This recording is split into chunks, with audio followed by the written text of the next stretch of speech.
This is the DRS train. Many people consider Lewis Hamilton's debut season to be the greatest debut season in Formula One history. Unless you're a DTS fan, of course, and apparently then it's Oscar Piastri. I'm Peter Brook, I'm joined by Ciaron Smith and Nedzo's F1 Gridbox, and you're listening to the DRS Train podcast. So, as you can see, I am dressed for the occasion. I've had this shirt since I was 16 and it still fits like a sock. But yeah, I got this back in the day. I used to be a Hamilton fan around 2007, 2008. When he entered Formula One, it really reignited a lot of interest, mostly from British fans in Formula One, because of just how meteoric it was. And he came in and really took everyone. He took everyone by storm. He squared up to his defending champion teammate Fernando Alonso and ended up beating him just. But what we're going to do is basically look at this his season and think, was it really as good as it looked? How much of it was down to testing time or preferential treatment, that sort of thing. So I think, yeah, to begin with, I suppose, what do you guys, I suppose, most remember about this season and how Lewis raced in it? Well, I think the first thing that I remember about this season is the beginning of a new era. Michael Schumacher retired, and we had only one world champion going into the season, with another superstar driver in Kimi Raikkonen, and then a young rookie on the grid as well.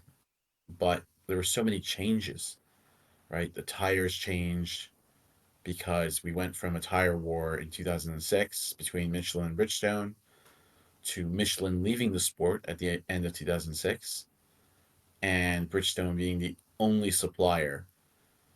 We also had a massive reduction in the amount of testing that was allowed throughout the season. That was a huge difference to the what I call pre-control tire era, pre-sole supplier era. So a lot of things changed. A lot of drivers switched teams, namely Raikkonen and Alonso. And so the grid was very much reset. Nobody was in a position where they had years of experience at one team, except for maybe Felipe Massa having driven on Ferrari chassis cars and having driven at Ferrari. And you could argue Lewis had a bit of an advantage driving GP2 Bridgestone tires, which were somewhat similar to the F1 tires, but we'll get into that later. Nedzo, what do you think? Well, obviously, in 2007, I was exactly 3 years old, so I don't really remember much of it in terms of at the time F1 context. But looking back, it was definitely one of the better seasons. Obviously, we're focusing more on Hamilton today, but as a broader season, it was very, not chaotic is the wrong word, but it was very exciting with a three-way championship battle, lots of action going on, lots of stories. Obviously, Hamilton coming in as a rookie, as GP2 champion. And yeah, there was a lot going on if we direct away from Hamilton, but directing towards Hamilton, there was more stuff going on as well. So yeah, to give some context to this and just explain about how Lewis ended up at McLaren in the first place. So he started, and this is a good test of my own memory of driver biographies. He started karting in 1993 when he was 8 years old. 2 years later, he became the British national karting champion, and at the Autosport Awards, he met Ron Dennis. He got him to get his autograph, and he said, "Hi, my name is Lewis Hamilton, and I would like to race for you one day." And so he said to him, "Call me in 9 years, and we'll sort something out," which would have been 2004. But then 3 years after that, in 1998, he then called him to add him to the McLaren Junior program at the age of 13. So from then on, he basically had their support, and his dad no longer had to work 3 jobs at once to fund his karting because McLaren were paying for basically all of it. He moves up to single-seaters in 2001. He spent 4 years actually driving for Manor Motorsport, which was run by John Booth, who would later found Virgin, and then Marussia, and then Manor after that. So he did those. He won Formula Renault. He then won the Formula 3 Euro Series in 2005. And then he goes into 2006, and this is where things get very interesting because he then wins that title second season. Rico Rosberg won it in 2005. It's in September of 2006 that he actually signs for McLaren before he's actually claimed the GP2 title. But yeah, maybe we should get started actually and just explain from GP2 onwards how, because you mentioned about tires, about all of that. So you're right. He was signed September. I believe Lewis said that when he was on the grid at the 2006 Italian Grand Prix in front of Kimi's car, which was on pole that weekend, stunning lap. Ron told him on that grid that he was getting the drive for next year. So that was the moment. But it's important to remember that in GP2, they had been using a slick Bridgestone tire. So people will say, well, okay, that has nothing to do with the F1 tires. That has there's no advantage there. Well, you're wrong in thinking that, because Hamashima, the head of Bridgestone's motorsport division or tire division, very famous figure, has specifically gone on record saying that the Bridgestone tires were in fact very similar in design, construction, and characteristics. Not my opinion, not my thoughts, not my words. These are Hamashima's words. So what's important is that F1 was in the final iteration of its tire war. So going into 2007, anybody that had driven a Bridgestone tire was going to have some semblance of an advantage, because all those Michelin runners, as much as you want to argue that like they should have adapted, they were going to have to adapt to a completely new tire that absolutely was different than the 2006 Bridgestone tire, and especially to the 2007 Bridgestone tire. Let me give you a quick rundown of the difference in about 15 seconds. And this is from Luca Baldessari. Luca Baldessari was somebody who was he was a very well-known and prominent Ferrari engineer, and he was the chief track engineer for Ferrari between 2007 and 2015. So he said, in 2007, the Michelins were quite a bit different when you approached the corner, and in order to avoid understeer, you had to use the tires in quite an aggressive way. With Bridgestone, it's completely the opposite. So if you want to avoid understeer, you need to be gentle on turn in. End quote. So think about this. You've got two of the most aggressive drivers on corner entry, Raikkonen and Alonso, having driven on Michelin tires for 4 years in Fernando's case and 5 years, half a decade for Raikkonen's case. And all of a sudden, they were going to lose that reference and have to adapt to a new tire they had never driven on. But half of the other drivers had driven on, and Lewis had driven on in GP2. And that in itself completely changed the pecking order, because it meant not only did Kimi and Fernando have to adapt in 2007, it meant other drivers didn't have to adapt as much. I want to touch on the testing that Lewis did on the Michelin tire before 2007 started. But before I do that, I'll just hand it off to Nedzo or Peter if you wanted to jump in, if you had any points before we jump into that. I mean, all I'd say quickly is that people may say, well, how different can Bridgestones and Michelins be? It's like, well, Indianapolis 2005, that's how different they can be. Yeah. I'd also point out that you could see the difference in how they drove, because I think people have since retrospectively had a look at how Alonso specifically drove in his mild 7 Renault days, and the amount of turning he would do into corners was mental. Like literally, you'd see him halfway through the corner, and he's already turned the wheel pretty much the full way, which normally in any normal context would see a driver just plow straight off the circuit into a barrier. But the way that he just aggressively turned the car in such an awkward, in such an abnormal way, was possibly what helped him develop such an advantage over his teammates and the ensuing grid in 2005 and 6, where he made Fisichella look like prime Sergio Perez in terms of Red Bull Perez.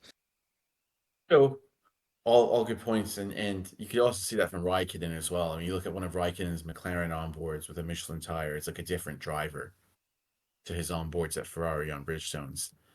And think about it. Not only did they have to change tires, those two, they had to change teams as well. I've never seen that in F1 history, that two drivers have to do a tire and a team switch where their teammates already have a head start on one or two of those variables. In Massa's case, both of those, the team and the tires, he had a head start on compared to Kimi. Unbelievable. F1 really should have managed that better, in my opinion.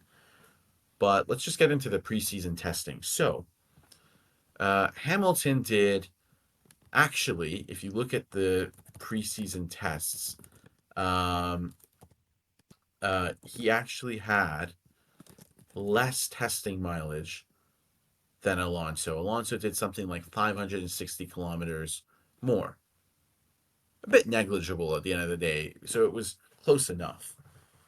But, again, let's be very careful about this. Alonso had to unlearn an old reference. Hamilton was, by his own words, feeling very comfortable with those tires right away because he had driven on them already for a year. So, a few more kilometers of mileage for Alonso isn't going to bridge that gap immediately. And what's important to understand is that Lewis is very lucky that the rules changed that year because according to Kimi Raikkonen himself and according to many experts, if Hamilton had to learn about the Michelin tires up against a Raikkonen or Alonso who had approximately half a decade of experience on those tires, he would have spent the first half of the season just learning and adapting. Now, let's take a look at his times on the Michelin tires in testing. So, on September 20th, his first test next to De La Rosa. De La Rosa did a fastest time was a 1:19.9. Lewis's fastest time was a 1:28. Ugh. On September 21st, Hamilton's time was a 1:20.1. De La Rosa's was a 1:20.2. Good improvement. October 11th, De La Rosa 1:17.7. Hamilton 1:17.8. Wow. So De La Rosa back in front. And then the final test, October 12th, Hamilton 1:16.8. De La Rosa 1:17.3.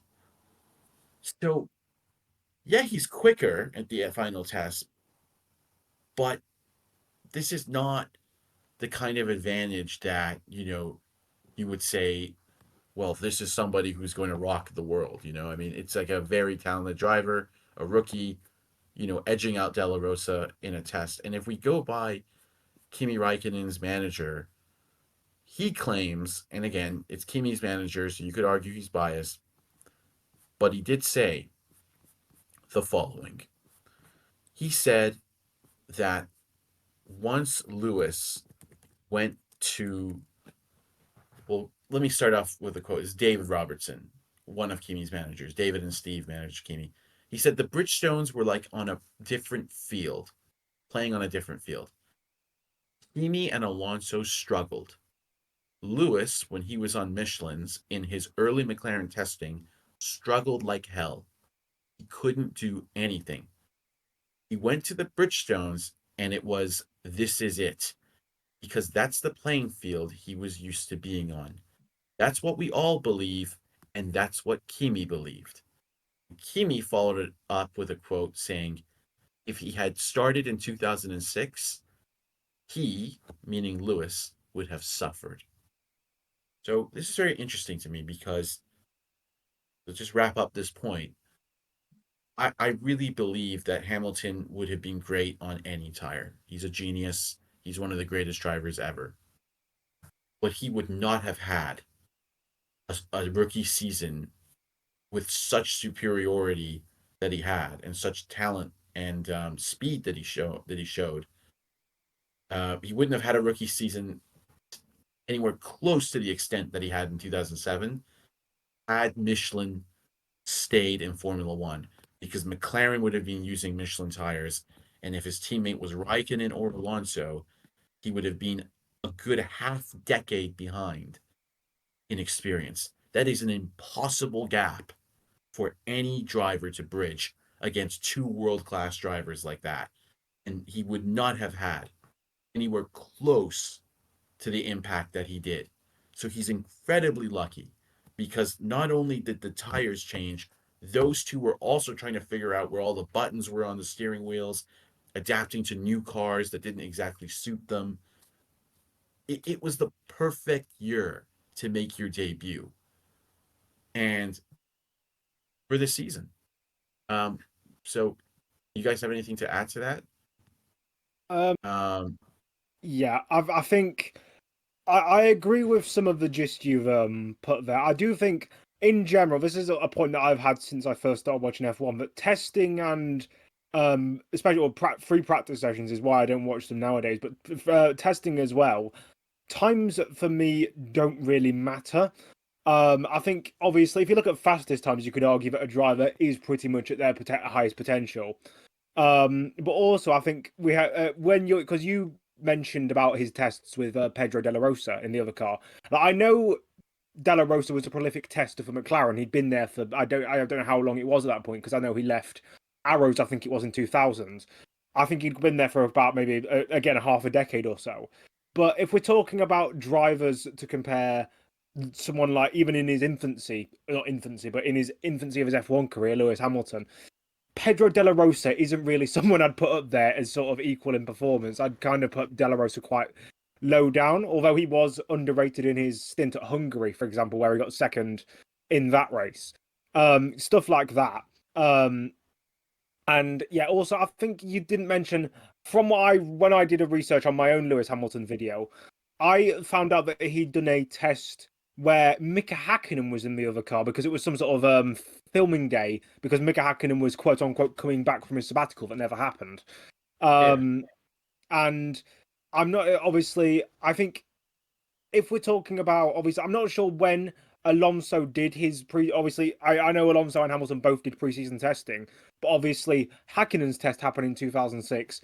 Some of Della Rosa's tests happened in 2006. So Lewis had time. I'm not sure if it was like a 2006 car adapted to 2007 regulations, or just a 2006 car in its bare form. no. Yeah, so you're right. That was a 2006 test, and that was a test that Hakkinen was like 3 seconds off the pace. Yeah. It was 100% a 2006 car, but that was on Bridgestone tires. Yeah. So my point was, those were Lewis's times on a tire he had never used on Michelin's. So I was just trying to say that, look, here's how he stacked up on a tire that he had no experience with, and it's very unlikely he would have been able to become a master of that tire when his main two rivals that season would have had half a decade of experience on it. Yeah. He's already slower than Della Rosa in the first 3 tests that he does on it. So, you've got to like, people can't just ignore that. Michelin leaving probably helped Lewis massively, because that Mika Hakkinen test happened November 2006. Just to let you know. I agree with the whole gist of it, but also this is the point I wanted to make. So Hamilton did several tests in 2006. Obviously, Alonso, we already knew he was going to McLaren in 2005. I think it was quite a weird time. Did Alonso do any tests with McLaren? He wouldn't have done any tests with McLaren in 2006, surely, would he? So Lewis would have had more track time before Alonso got a chance to have any track time himself. Alonso was under contract until the very end of 2006. Yeah, so he couldn't join them until 2007. Lewis had more seat time at McLaren before Alonso joined. You could also argue very good point. That's a very good point that nobody likes to bring up. I was just saying in the 2007 car, but I'm not including. You're right, Nedzo. I'm not including the 2006 testing he did, which undoubtedly would have helped him get to grips with like how the team works, right? And not to mention he did tests in the 2004 McLaren back in the day. So in the 17D. Yeah, no, in the 19B. Oh, okay. He tested the 19B as part of a award. He won some competition, And The so BRDC something trophy or whatever it was. yeah, let me see. He was testing it, and yeah, basically it was like some BRDC Young Driver Award, I think, reward. And Oh yeah, he did that. He did that 2004, wasn't it? I think, or 05. he was testing a 2004 car, and he came out years later and said, "Well, that test was amazing because I got to grips with an F1 car. I got to look at Kimi's data. I used Kimi's suspension and set my car up like his because we had similar driving styles back then. And he basically had a huge advantage, like even being able to do a full day's test in a 2004 V10 F1 car. I mean, you're going to get acclimatized way quicker if you have these opportunities than if you don't, Yeah. right? And this was back in December of 2004. Yeah. When he was So 19. Yeah. Yeah, Rosberg and Vettel had similar things. Rosberg drove a Williams in 2002 when he was 17, 4 years before he got to F1. And Vettel drove a Williams September 2005 when he would have been 18 as well. So 2 years before he went to Formula One. It is kind of crazy. Obviously, this is 20 years ago now, pretty much. How the scale of drivers' ages has gone, because like back in the 50s through to about the 80s, you could start your career in your 20s and still somehow get to F1. But obviously by the 90s and 2000s, you had to pretty much start in karting during your at least your teenage years, otherwise you won't get there. Lewis only getting in an F1 car for the first time aged 19 is something you'd never see today. Like all of the all of the F3 drivers I think are pretty much 19 or below, and most of the F2 drivers are also 19 or below. Antonelli's 17 and he's already Yeah. testing the Mercedes. It's absolutely nuts how Lewis first drove an F1 car at the age that most drivers were already in F1. But that's just a product of the times. I don't think that's anything to or for Lewis. I just think that's a product of the times how we're constantly progressing. We are like there's a potential chance where we're going to have 16-year-olds come through F3 and teams are going to be trying to jump them straight to F1 because they're so desperate to put in young talents. Even though people try and say that they need to do something about F2 because their talents aren't getting to F1 when that's not true. I mean, yeah. So, go ahead, Peter. I mean, obviously, different. I was going to say quickly, different drivers have different trajectories because I mentioned Rosberg. He and Hamilton did karting together when they were doing like karting world championships and stuff. They went up to single seaters together, but then Rosberg first drove a Formula One car 2 years before Lewis, and then he did the GP2 series a year before Lewis and won it, and went to Formula One a year before. So same age, made single seaters at the same time, but he was like 1 year ahead. Although maybe that was partly the influence of his dad Keke. I don't know. But yeah, they just have different trajectories. I mean, Lewis was someone in his junior career. He won most things on his first attempt, although he did 2 years of the Formula 3 Euro Series because he won one race the first time, and then he took the title with like 10 wins the second or something. So it's very easy to say like, oh, like these young guys are starting so early, but they're only starting like a year or two earlier than Lewis. And keep in mind, Lewis had something these guys didn't have, which was a consistent program from basically since he was a toddler.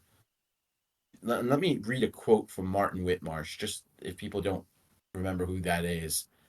He was basically Ron Dennis's right-hand man during the early McLaren Mercedes years. He was the team principal at times, assistant team principal, most recently the CEO of Aston Martin. He resigned recently. And this is what Martin Whitmarsh said about Lewis. We hooked up with him at 12.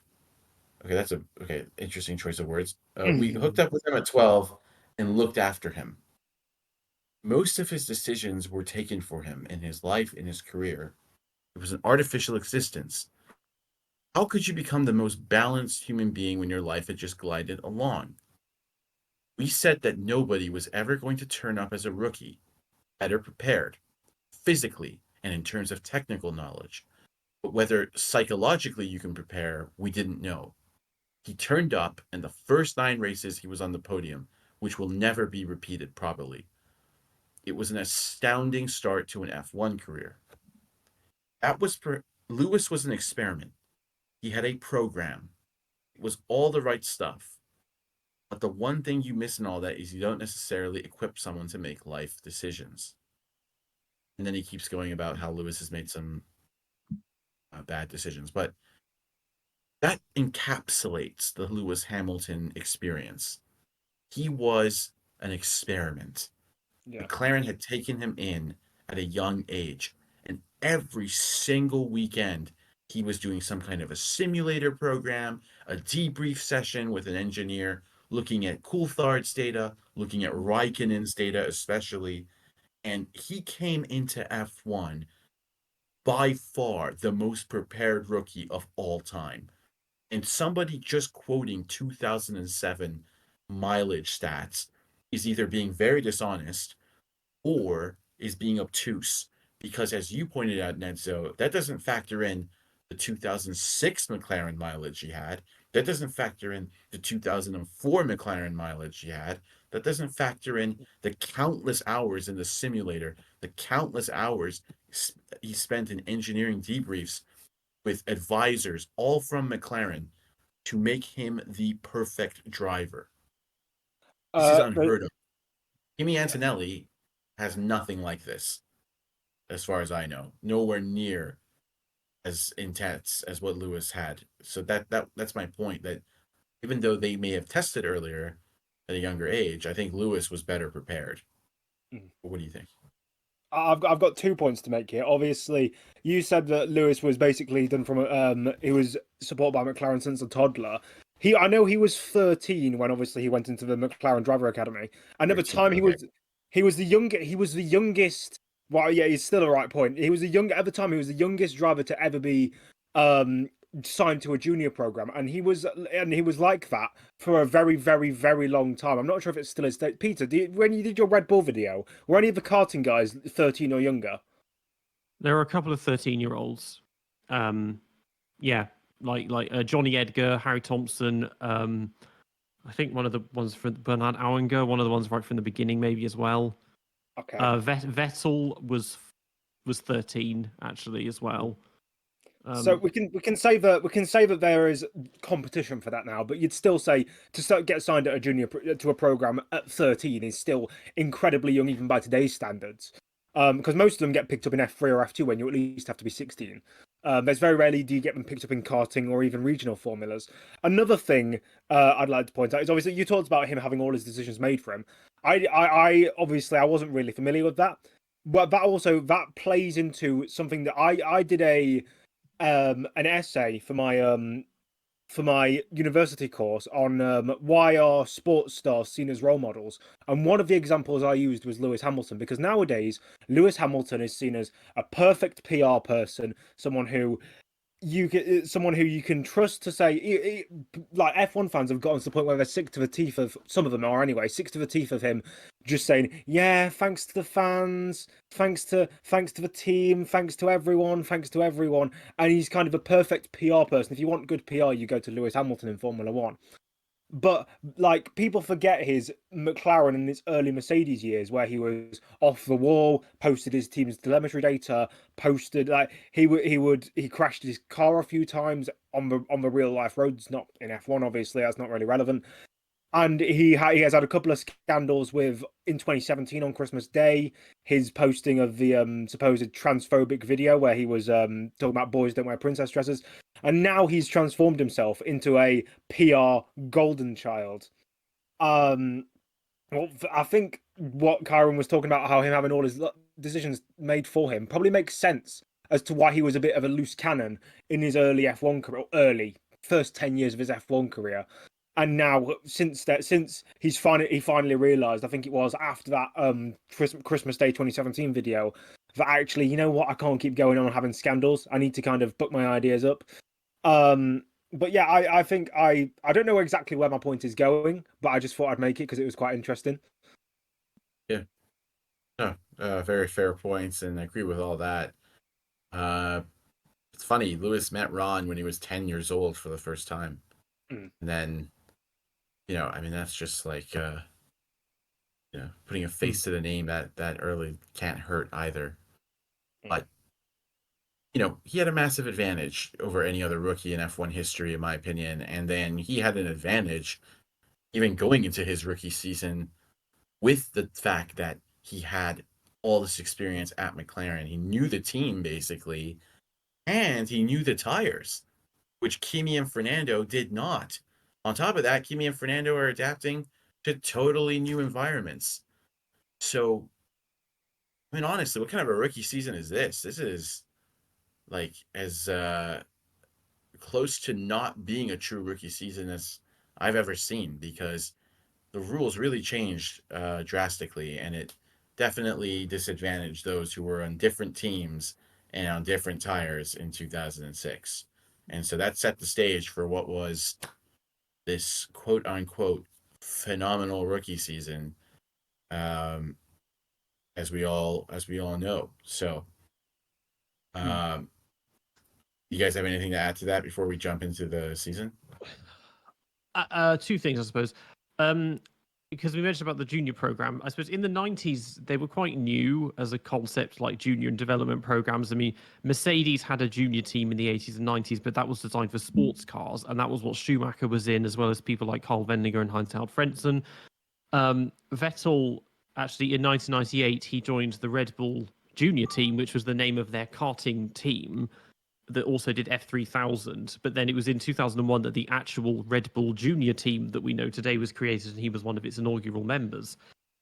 But in terms of his debut season, the closest analogy, and this was a comparison that I made at the time, not realizing he was going to go on and win another, 6 championships, was Jacques Villeneuve, because he in 1996, this young prospect, he was only 23, 24, something like that. He had a lot of pedigree because the year before he'd won IndyCar and won the Indy 500, but he'd never really driven in Europe before.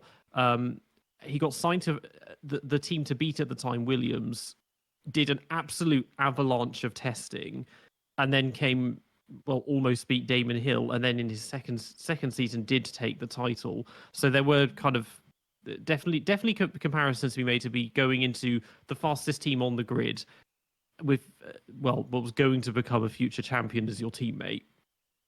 Yeah.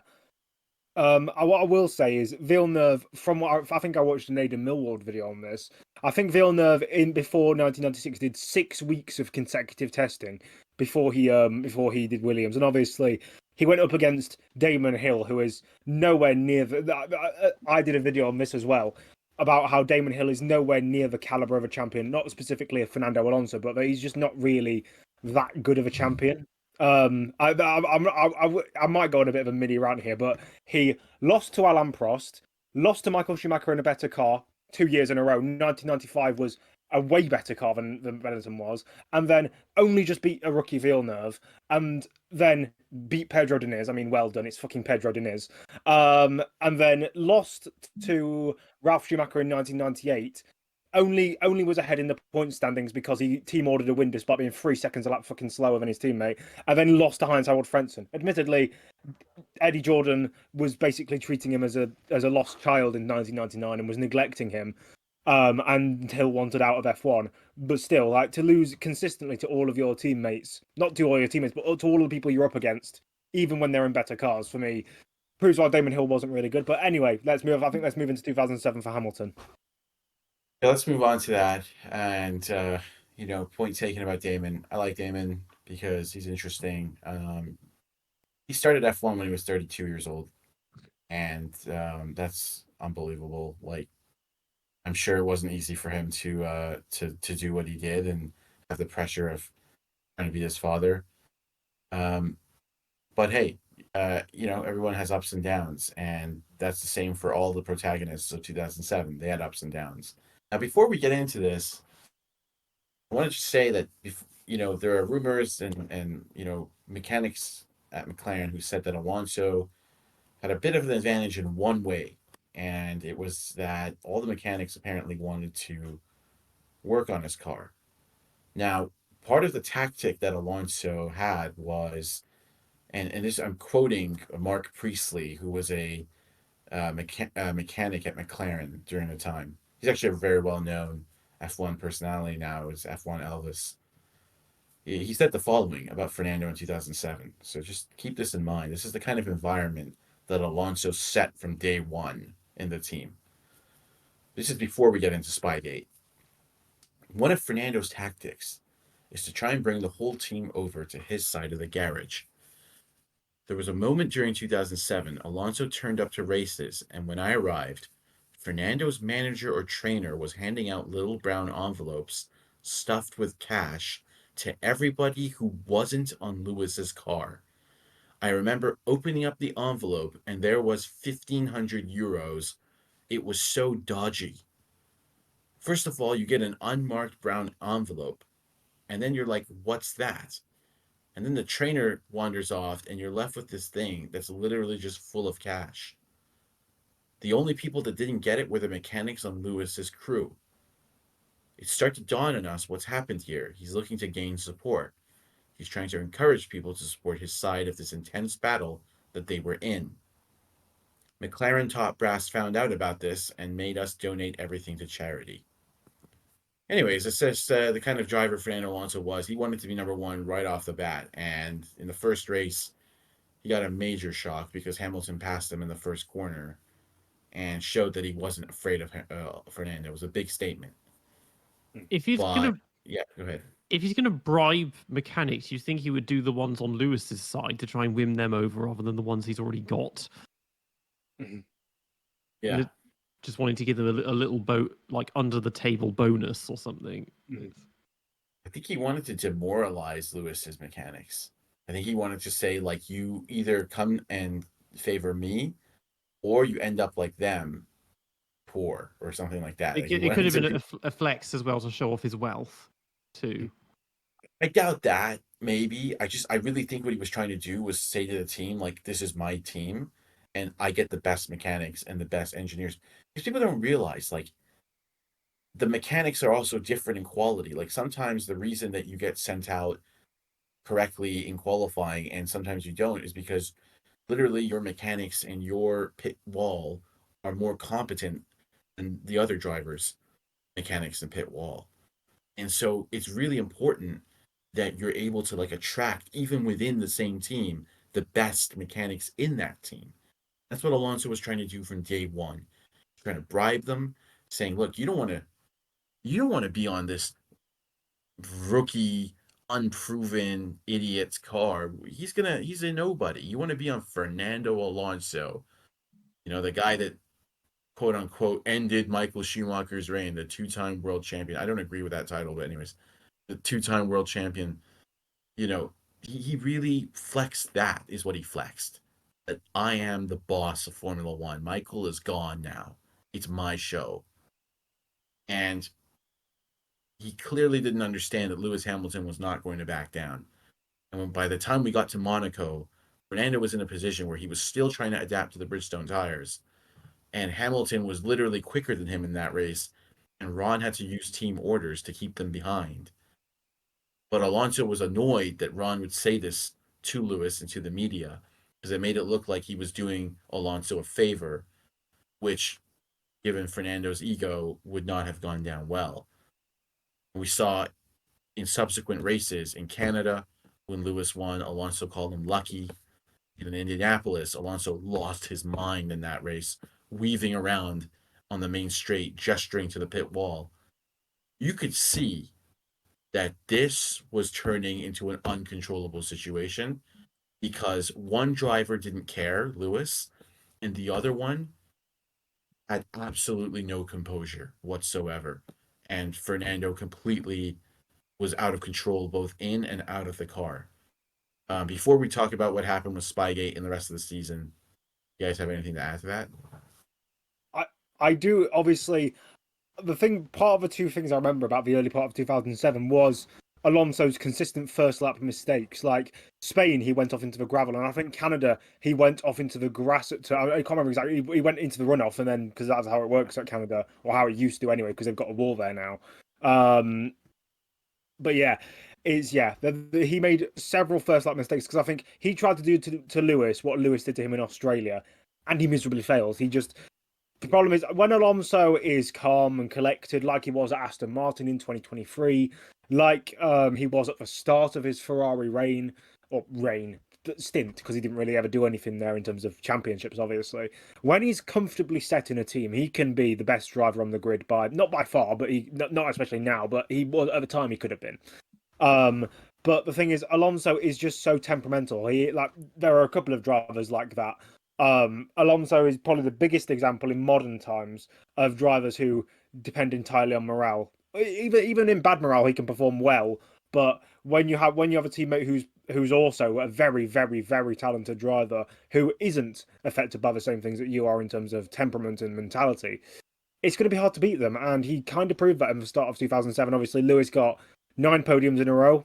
That is obviously the best rate. That is the best rate of podiums from a rookie from a debut in F1 history. Obviously, you could make the argument that only a handful of drivers have had the opportunity to have a better car at the start of their career, and all of them were before you had reliability rates where you could finish 9 races in a row. Like Villeneuve, for example, I'm pretty sure there was at least one retirement in that 9-race stretch at the start of his Grand Prix career.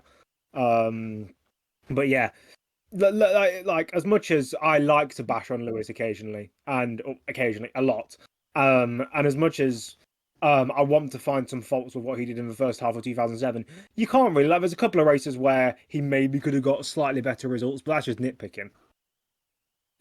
Yeah. Peter, did you have anything to add to that before I jump in? Yeah, I mean, just at the beginning of the season, compared to everyone else, he was very consistent because, I mean, after Monaco, he was tied on points with Nando at the top, but Nando was ahead on countback. So from their results, Hamilton was third, and then 4 second places in a row. Alonso second, first, fifth, third, and first, and then Massa sixth, fifth, first, third, and third, and then Kimi first, third, DNF eighth. So compared to them, he's a lot more consistent. I remember he was actually very annoyed after Monaco because he felt he could have won that, and also where better to win your first race than Monaco. And Ron was like, "Oh no, your time will come," and we all know that win's coming, and then it did come at the next race. I mean, yeah, there are lots of it's with titles as close as this, it's very easy to point at examples of races that did or didn't cost people championships, and that includes Hamilton in the seasons where he lost out. But with Alonso, Canada is definitely one of them.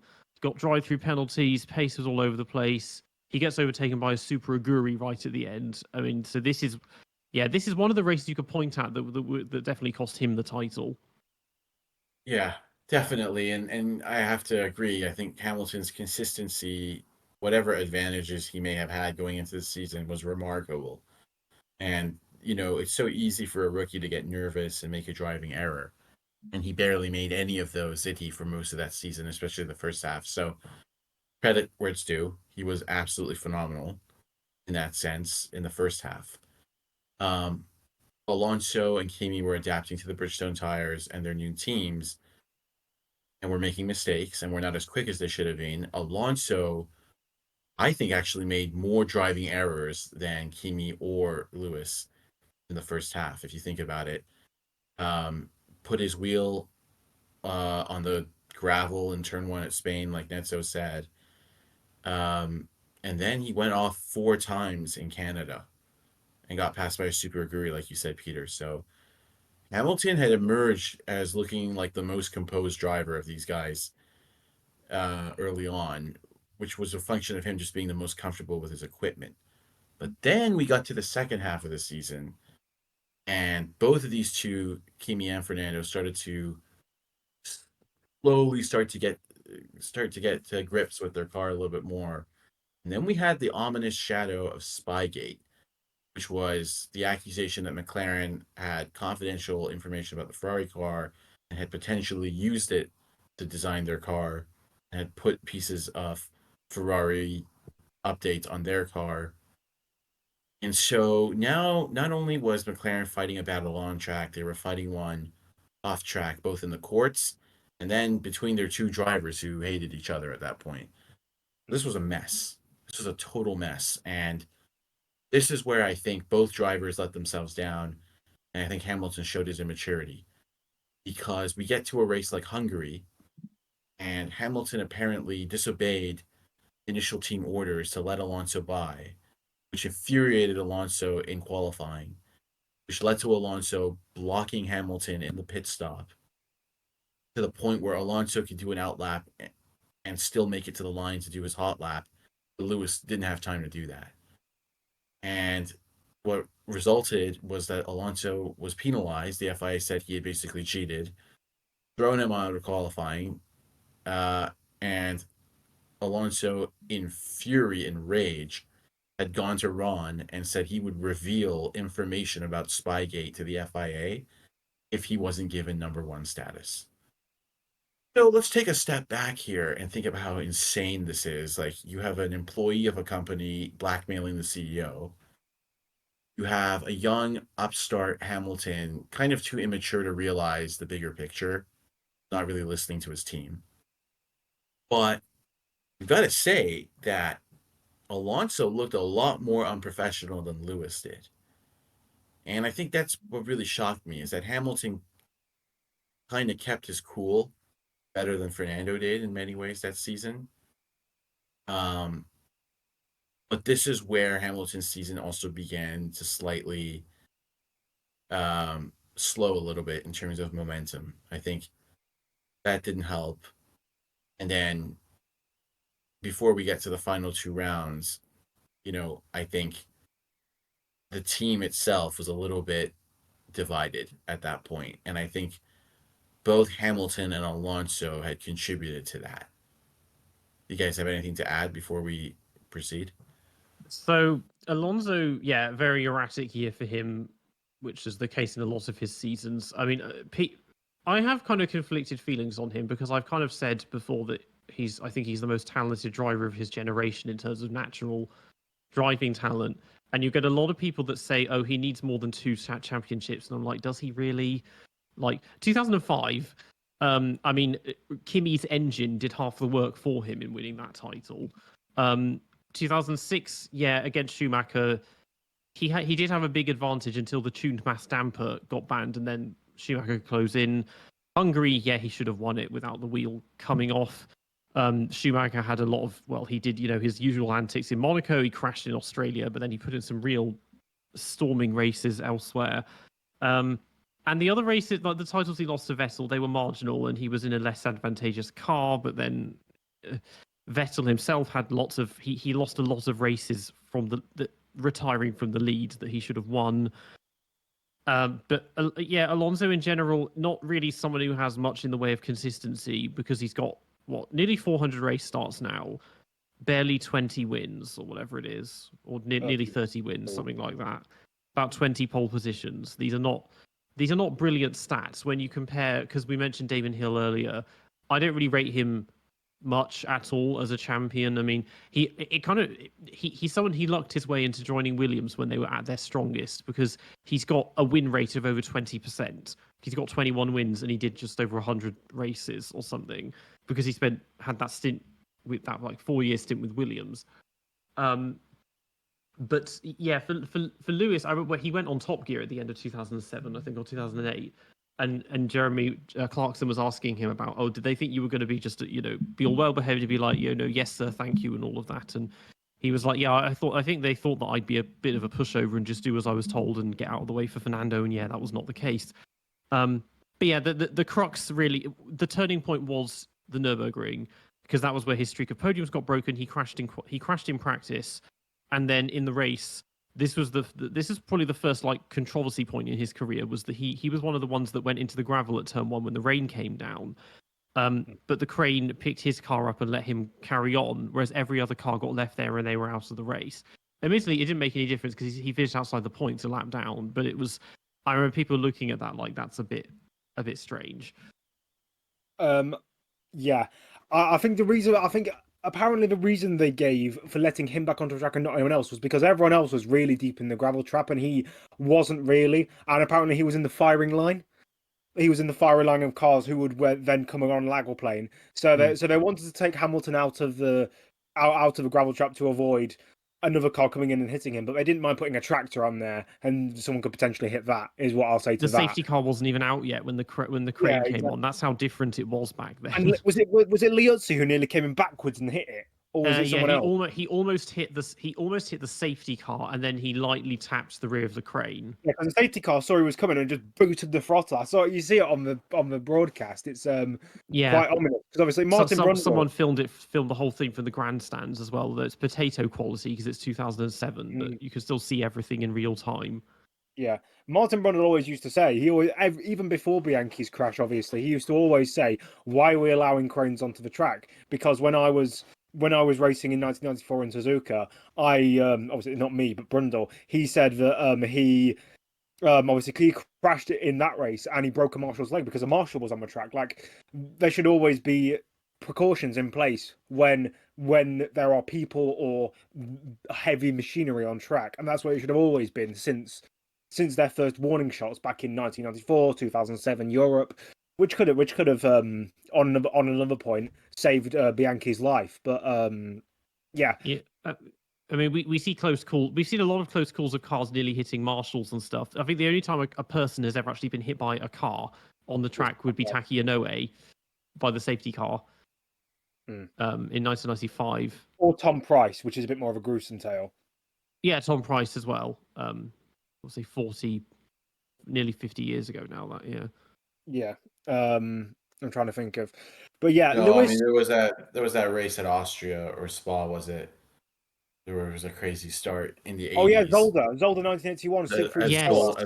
Zolder, yes, that was yeah. awful. The mechanic got hit. Yeah. Yeah. But yeah, going back to Lewis in 2007. Yeah, obviously Nürburgring was a turning point. Obviously, yeah, we'll go into the next part of the season, but I'm trying to think of it in the middle of the season from like Hungary through Spa if there were any big mistakes from either Alonso, Lewis, Kimi, anyone like that. I don't think I can think of any. In Turkey, if I remember correctly, Hamilton had a puncture. Yeah. And that dropped him to fifth, and it cut his championship lead to something like 5 points. So, Hamilton was still learning like how to manage these tires, right? Nobody else had a puncture. It was him. So, you could argue that he wasn't managing the tires as well as Fernando. Which is natural because Fernando is a more experienced driver at that point. So once he started to get up to speed as the season went on, Fernando started to look like the slightly better driver in the races, in my opinion. So it's if I had to summarize those three races, it was basically one thing. And whether it was Turkey, whether it was Hungary, whether it was Monza, whether it was Spa, was one thing in common on all those races. Kimi Räikkönen was on the podium.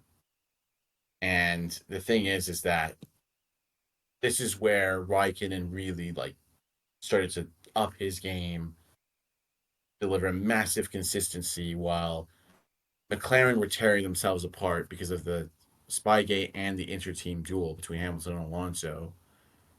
And it has to be said that their drivers were making mistakes. Like Hamilton had a puncture because he probably pushed his tires too hard in Turkey.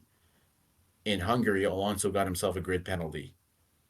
So that's driver error. And, this goes back to Lewis still doing an amazing job because he looks like the stronger driver at this point over the course of the season. And he's kept his calm. And on top of that, I think the team is now starting to gravitate, I should say, towards Lewis because they're seeing what a toxic character Fernando is. And a lot of McLaren mechanics have said people just wanted to be, on Lewis's side. And secretly, they were not exactly thrilled about Alonso's presence in the team. But if I had to sum up that middle season, it was, ups and downs for the drivers. But Kimi was probably the guy who was just on the podium every single race in that second half of the season, basically. Total machine. And sometimes this get lost. I think that gets lost in the narrative. Yeah. I obviously I compiled a lot of data for Lewis Hamilton's entire career, and I've done it for quite a few drivers. And in that, I calculated the average, what's it called? The average race differentials between each teammate. So for Lewis in 2007, it was Alonso, and in that thing, I compiled all the races where they both obviously finished, because you can't do time difference if one driver retires and another doesn't. And discluding the European Grand Prix, obviously, where Lewis was a lap behind and completely off the pace, I thought that was a bit of a caveat because of his low qualifying position and because of his early aquaplaning moment, which you could say wasn't really his fault because 5 million other drivers did it because it was just too wet down there. But excluding Europe, he actually was behind Alonso on average in the races. And although he managed to in qualifying, he was actually slightly faster. He was 19 thousandths of a second on average faster than Alonso every single qualifying session. But in the races, he was 3 seconds slower. Obviously, 3 seconds isn't a lot. Like, it's literally most of the time just one position. But there was obviously Alonso had an advantage in the races that he didn't have in qualifying, which does kind of match up with his career. He's never really been a good qualifier. He's just a good racer rather than a good qualifier. But think about that, Nedzo. If Hamilton with a tire advantage was still slower than Alonso in the races, imagine if he had gone up against Fernando or Kimi for that matter in a team that Alonso had familiarity with and on Michelin tires that Lewis had never driven on. Would have been a bloodbath. If you're telling me that Alonso was still quicker than Hamilton in the races over the course of the season, despite having to adapt to a new car and a new tire, kind of makes the argument, I think. And all I'm trying to say is that, like, as this season progressed, you could see Fernando was clearly the quicker driver in the races, like in the second half. In Hungary, okay, Alonso, you can't use that as a race because Alonso had to start at the back, and so you didn't get a clear picture of their race pace. In Turkey, Fernando was quicker. In Monza, Fernando was quicker. In Spa, Fernando was quicker. Fuji was a wet race. So you can't really, you can't really like use that, I think. And then China, Fernando was smarter, way smarter with his tire management. People forget about that. And in Brazil, Fernando was better too. Mm. So it really started to show. And what's ironic about this season is I think Hamilton looked more impressive at the beginning of the season than he did in the second half. And I think the reason for that is he didn't know how to handle the pressure properly. And I think the other drivers started to catch up and thus apply more pressure. I think Lewis was thinking this is a breeze in the first half. And then reality hit. These experienced guys started to turn up the heat. And he started to realize that there's a lot of pressure here when you're trying to win a world championship. And he didn't handle it right, in my opinion, even if he handled it better than Alonso. But it's just interesting that you say that Alonso was actually quicker. I think that supports my belief that Hamilton was massively aided by the fact the tires, basically the tire war ended, and that the two best drivers in the world at the time had to switch to new teams. That's all I'm trying to say. Yeah. But anything else?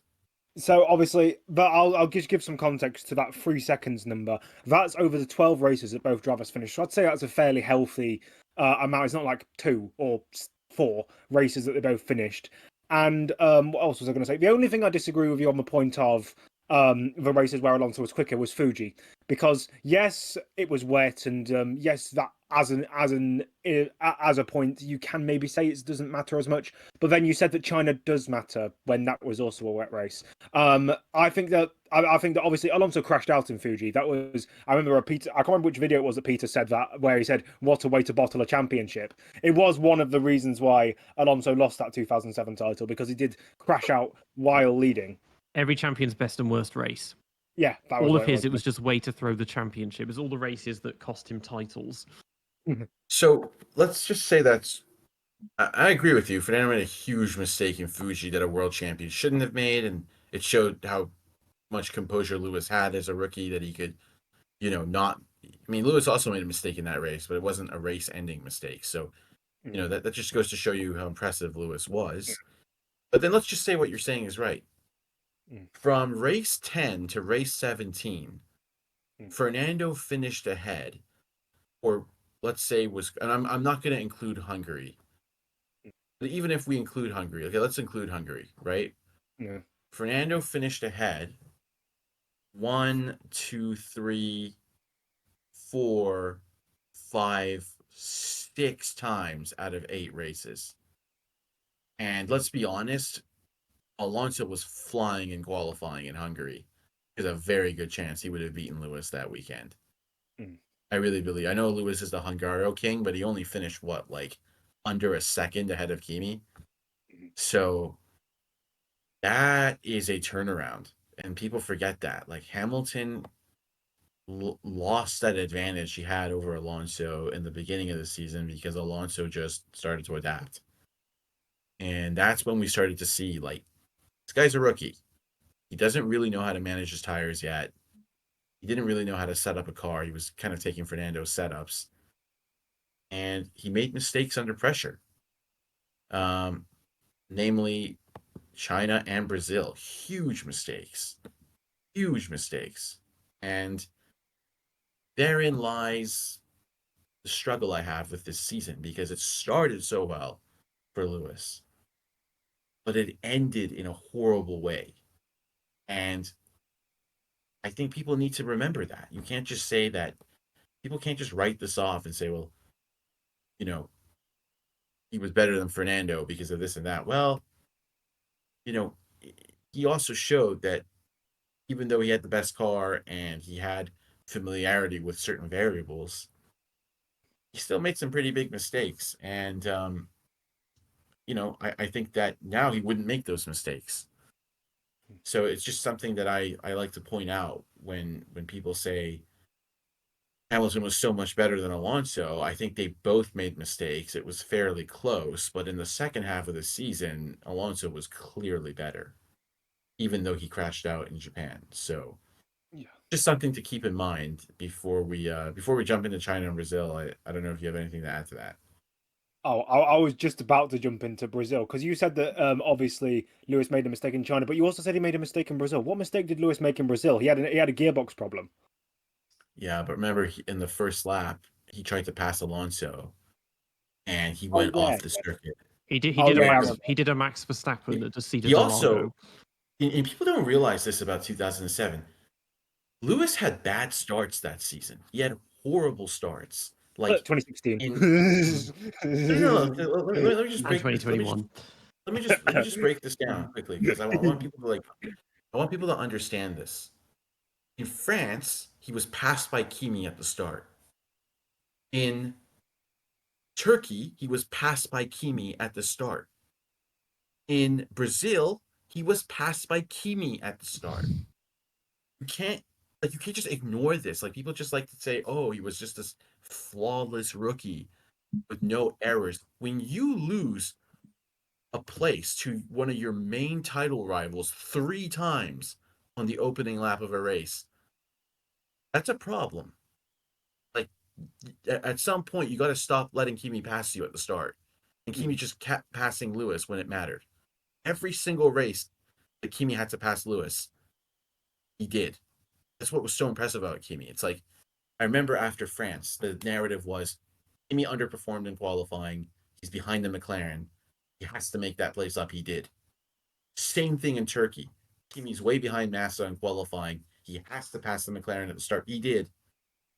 Same thing in Brazil. He's way behind in qualifying. He has to pass the McLaren. He did. So at some point, the rookie has to also perform in these moments. And it's funny because in the beginning of the season, Lewis's starts were mega. But I'm now starting to realize that, he just had this advantage in the first half, in my opinion, that flattered him and flattered Massa. And as soon as Raikkonen and Alonso got some comfort in the second half, he looked like a real rookie. He started to make mistakes. He started to underperform. And maybe we can jump into China because that probably is one of the most brutally crushing races of his career. You want to start it off? First up, just Fuji quickly, because you said before Sure. You said Lewis made a mistake in that race. For people wondering, it was when behind the safety car when he was weaving a lot, and then he caused Vettel to crash into Webber, who were in second and third. Lewis got a reprimand for this because it was actually a spectator's camera that caught what was going on that race control hadn't seen, and they blamed it on Vettel initially. That mistake did actually also cost him the championship because it took 2 cars out behind him, and without that, Kimi would have finished 5th, not 3rd, unless he passed them because he was really good at the end of that stint. So another small mistake that ended up, kind of costing him down the line.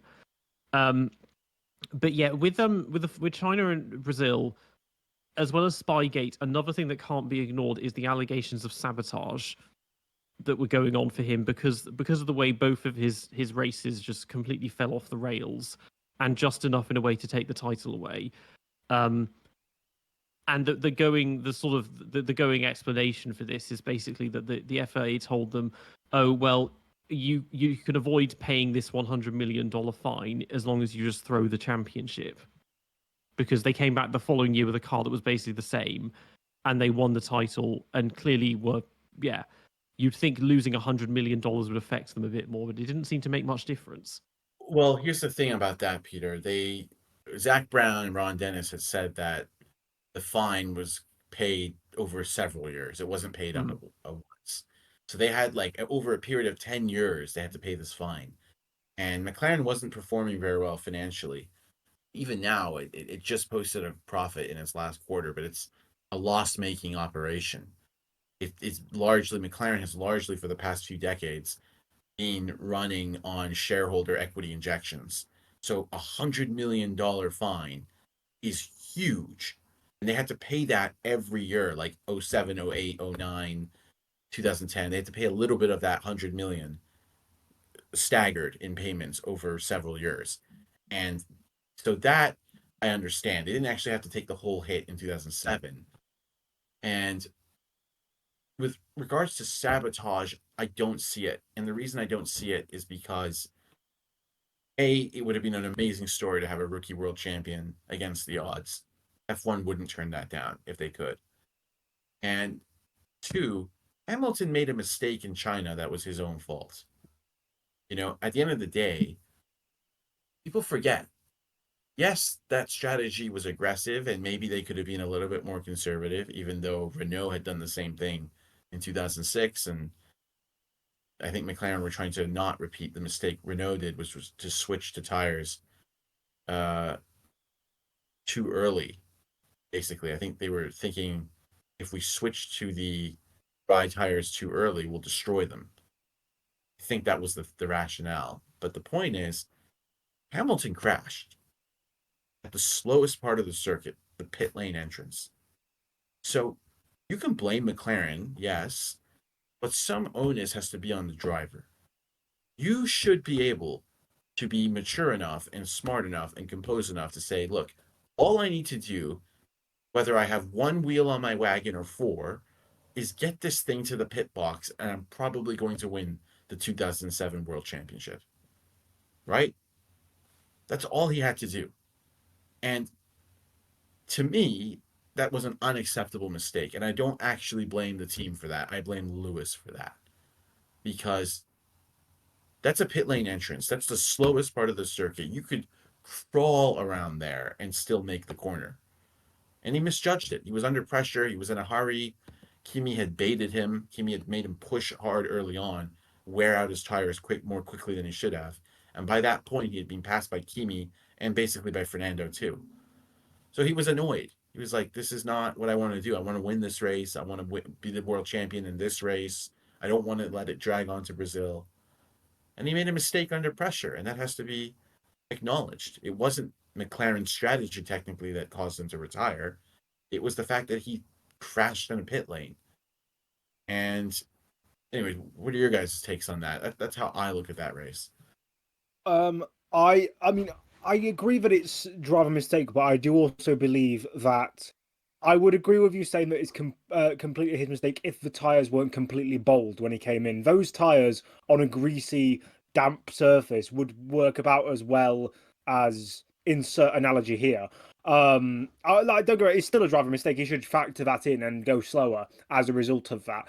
But I do think that the fact that they left him out on essentially, because obviously the track, from what I remember, this might be slightly wrong, but from what I remember, the track was drying and it was pretty much just greasy. It was like a Brazil 2012 kind of thing, from what I remember. And the pit lane was obviously hadn't had as much action, so it was still inter-ish conditions. So I do think that you do have to factor that into account. Obviously, he's a rookie. He's probably there's a chance that even in his junior career, he's never experienced something like that. So, of all the times where you do need experience, that could be one of them. And obviously, you could say, yes, just be a bit more conservative to the pit stops. It doesn't matter if you lose 2 seconds. If you do the right strategy in wet conditions, you can rocket up to the lead regardless. That kind of thing. But I do think that, although I think saying it's the team's fault, maybe you could say it's the strategist's fault rather than the team's fault um, because they decided to leave him out on bold tires. You could argue just put him on another set of inters, or switch him to his, or just generally tell him to slow down on pit lane entry because his tires are literally bald and he's going into a damp pit lane. But I think putting 100% of the blame on Lewis is quite harsh. I'd probably put it 70% on Lewis, 30% on the team / the strategy. He was on the same tyres he started the race on, so they were over 30 laps old at that point. Because they decided at the first round of pit stops he refueled like Kimi and Alonso, but they put new tyres on. They decided to keep his on because they thought, oh, they're worn in. I think they were also anticipating further rain but when he did eventually come in for slicks, Kimi and Alonso already had, and he was being unlapped by back markers. They were just trying to hope there would be more rain, but the thing is, they kept insisting, "Oh, we're wanting to hold off Alonso." They weren't often mentioning Kimi, even though Kimi was in front of Alonso. But then Alonso was in their team. But at this point as well, the relationship was dead with him. I mean, that weekend, Alonso had been openly accusing the team of sabotage, actually against himself, and Lewis even hinted at an early retirement because of this.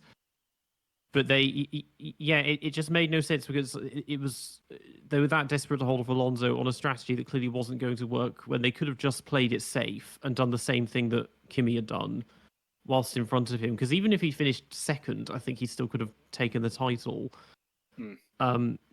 So it just looked, it was just a really, really bizarre decision from them. It was, but if again, like they didn't want to make the switch too early to another tire because, like you said, they weren't sure what the conditions were going to be.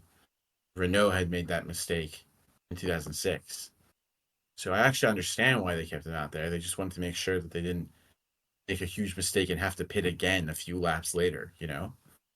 And the real problem is that there was so much on the there was so much on the line that I think that people probably were quick to rush to judgment and just blame McLaren, but he only needed to finish fifth or higher to take the title in that race. So you really had to mess it up to not be able to do that, or just have Alonso fourth or lower, one of the two, and he'd be champion.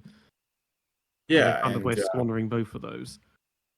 Yeah, so basically, horrible team management, but I think Lewis made a big mistake.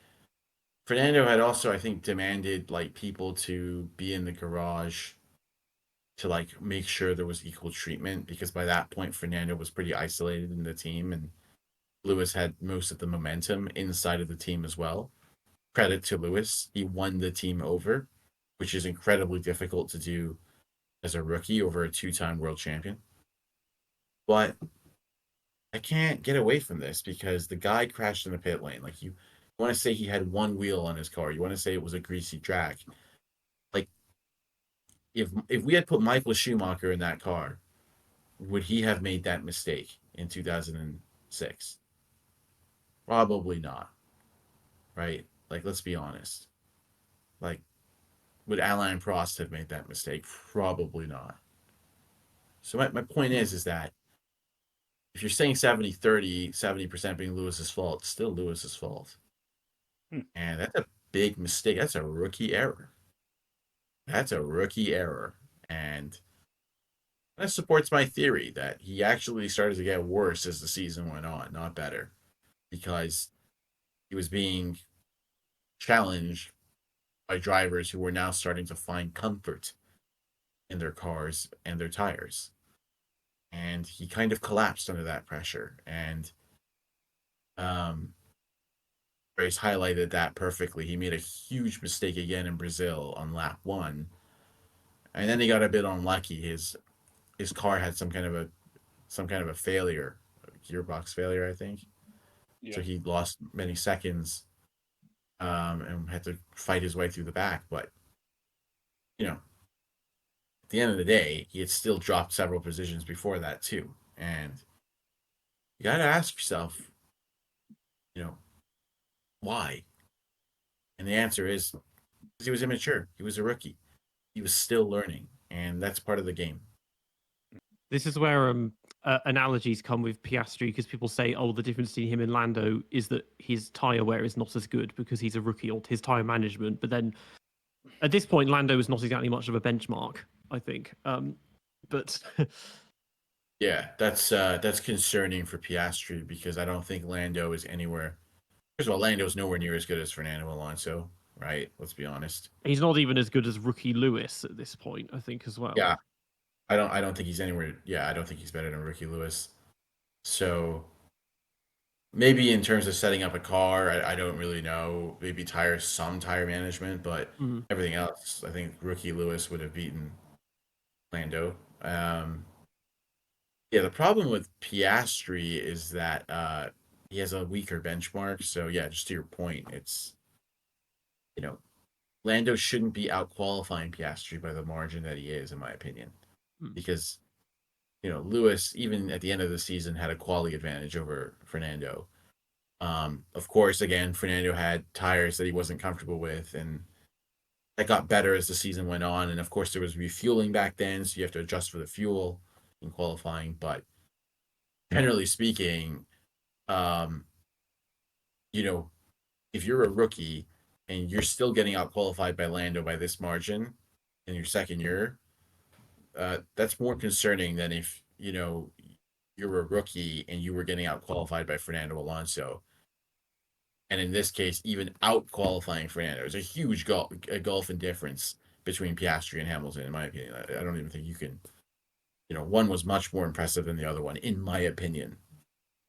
The other thing that's interesting with 2007 is that Hamilton gets weaker as it goes on. That's the inverse of basically the rest of his career, because he's one of these people that starts kind of shakily and then just gets stronger and stronger as the season goes on.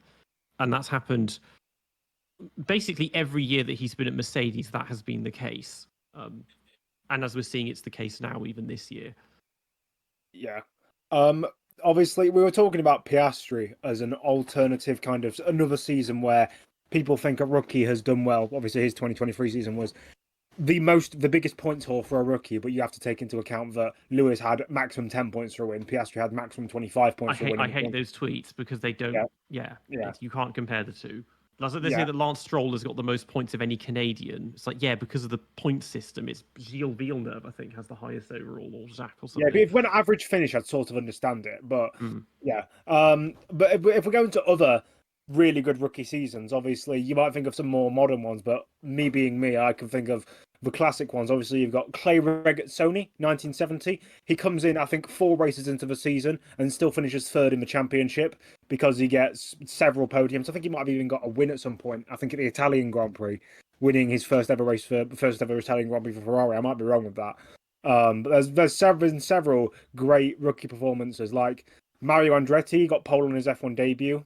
And in his first full season was actually 1975, even though he made his debut in 1968, which just shows how nuts Andretti's career was because he was too busy focusing on IndyCar, NASCAR, and a couple of other series. Dirt track racing and all of that. Yeah. Yeah. But yeah, you got people like Andretti. I'm trying to think of other big name.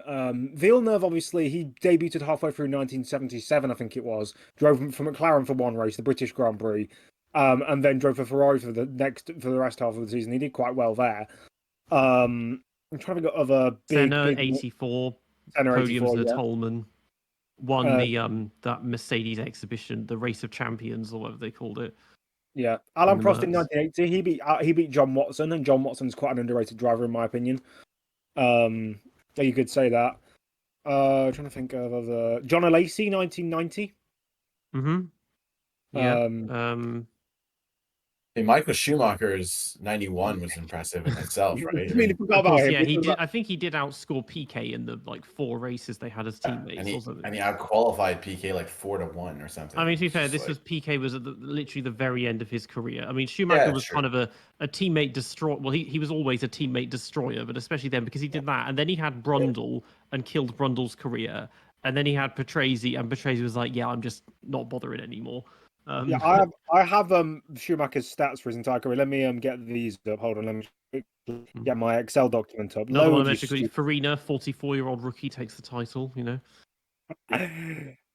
Well, Ned, so while you're doing that, I'm just going to make a quick point about Hamilton before we jump back into the Schumacher stats. It's funny that you said, Peter, that you said that Hamilton usually gets better over a season. You're right. He's a slow starter. I actually think if he had started with the Michelin tires still in F1, it would have been the inverse. I think he would have started off really slow. And as he started to learn about the Michelin tire Mm. more and more, he would have gotten better and better. And then people would have looked at that and said, like, yeah, it's continuous progression. But because he started with a tire advantage over Kimi and Fernando, as soon as Kimi and Fernando started to get some kind of comfort, then he started to look like he was worse when really those two just upped their game. So it's an interesting point you made because I think the dynamics of that season, the rules of that season, contributed to that early form and thus the trajectory of these drivers uh, basically season. And I think it's just interesting how these things can play a role in Formula One. But I do agree with you. Usually it's the other way with Lewis. He starts off slow and builds up to a really exciting climax. If they'd had Michelin tires in '07, he probably maybe would have taken 2 wins instead of 4, and might have had maybe 80 points instead of 108 or whatever it was. He would have been more. Exactly. He would have been further down more where Massa ended up being, something like that. Yeah, I agree. And Alonso would be champion probably. I don't know about that. That's a different debate for another day. But yeah. I've got the Schumacher stats up. So against De Cesaris and PK in 1991, he was on average 3.5 tenths quicker in qualifying and on average half a minute clear in the races. Against Brundle in 92, he was a second clear in qualifying on average and 36 seconds clear on average in the races. Against Patrese, it was 1.1 seconds in qualifying and, are you ready for this, 88 seconds on average in each race. Against Jerky Jarvileto, Jos Verstappen, and Johnny Herbert, on average, he was 1.8 seconds clear in qualifying and 78 seconds clear in the races. Against Herbert in 95, it was 1.6 and 72 seconds. Then 8 tenths and 46 seconds against Irvine. Then 7 tenths and 79 seconds. 7 tenths again, 43 seconds. 8 tenths, 58. 6 tenths, 43 seconds. 6 tenths, 33 seconds. 3 tenths, 16 seconds. That was against Barrichello in 2002. So Barrichello in 2002 was probably the best of his teammates up until that point. For some reason, I haven't compiled it for 2000. No, actually, 2003. Hold on. In 2003, on average, Schumacher lost out in qualifying to Barrichello. Mm-hmm. But that was He because, did. Yeah. But that was because in Japan, he was 2.5 seconds slower. In the qualifying championship, Barrichello would have won 2003. That's an interesting. Even beating Kimi and Montoya in that. Yeah, I mean, at the end of the day, they had the fastest car for the final few races, but Barrichello was stunningly quick in qualifying in general, and yeah, Michael was. Sometimes it was closer than people imagined, but anyways, I mean, this isn't really his rookie season anymore. But I mean, I'm obviously not gonna compare Michael Schumacher in 2003 or like 1990, 7 to Hamilton in '07. Michael would destroy any rookie in F1 history in those years. But the thing is that uh, his rookie season was impressive. So that your stats back that up. That it's amazing. But if you want, like, all these names you've said have been impressive, right? But very few of them have had to come into a situation that Lewis had and immediately fight for the title and be expected to win races because the car is quick. That adds an element of pressure. And if I had to think about the one guy that did do that, it was Jacques Villeneuve. Yeah. And I'm not exactly a huge Jacques fan. Like, I respect Jacques. I think he's a great driver, but I never supported Jacques as a kid. And I watched when he was still racing. But my goodness, like to go from IndyCar into Damon Hill's territory that he's been at for what? Already, that was his 4th season with Williams, right? Mhm. So going into Damon Hill's territory, the rules are pretty much the same. There hasn't been a major change. So Damon has a huge advantage with tires and the car. Michael and Mika are on the grid. And granted, Jacques had the quickest car, but he had to fight Damon, and he did. He took it to the final round of the championship against a much more experienced driver, and he kept his cool, and he played mind games with Michael as a rookie. And he pulled off one of the greatest passes in the history of motorsport. His pass around Michael around the outside of the final corner at Estoril. That is a scary pass. Yeah. Like that could have ended up. Michael Schumacher was furious after that pass. High speed going around the final corner. That's one of the greatest passes I've ever seen. That's for sure. And I think I've seen many F1 drivers say that's the best pass of all time. I encourage all listeners to go and look up Jacques Villeneuve's pass on Michael Schumacher at Estoril in 96. Watch the onboard. That is scary stuff. So he came in and took it to the final round like Lewis did, but he had much less preparation and much less variables in his favor. And yes, his car probably had an even bigger advantage than Lewis's did, but still impressive to me. So I actually am tempted to put Jacques' rookie season as the greatest rookie season ever. I really am. I really believe that was an amazing season to come in so cold, to basically dominate your first race until you had a mechanical failure, and then take it to the final round where he could have easily won the title. That's amazing. And it kind of feeds to your point, Nedzo, earlier that maybe you don't think Damon Hill was that good, but credit where it's due. I think Lewis had an amazing season, but he made mistakes. He made mistakes under pressure. Well, I think Jacques had pressure and probably handled it a little bit better at times, but he also had less experience coming in. So that's why as good as Hamilton's season was, I think Jacques had an even better one. Thoughts? The only things that I would really hold against Jacques were obviously, you said that he didn't really have as much preparation time, but he kind of did. 6 weeks he had of testing before 1996. And if there was any era to switch from IndyCar to Formula One, the cars were fairly similar. Not the same, obviously, but they were about as similar as had ever been in history, at least in my opinion. But did he have the advantage Hamilton had on Bridgestones, for example? Did he have a teammate coming from Renault to McLaren? I don't think so. Hold on. He didn't.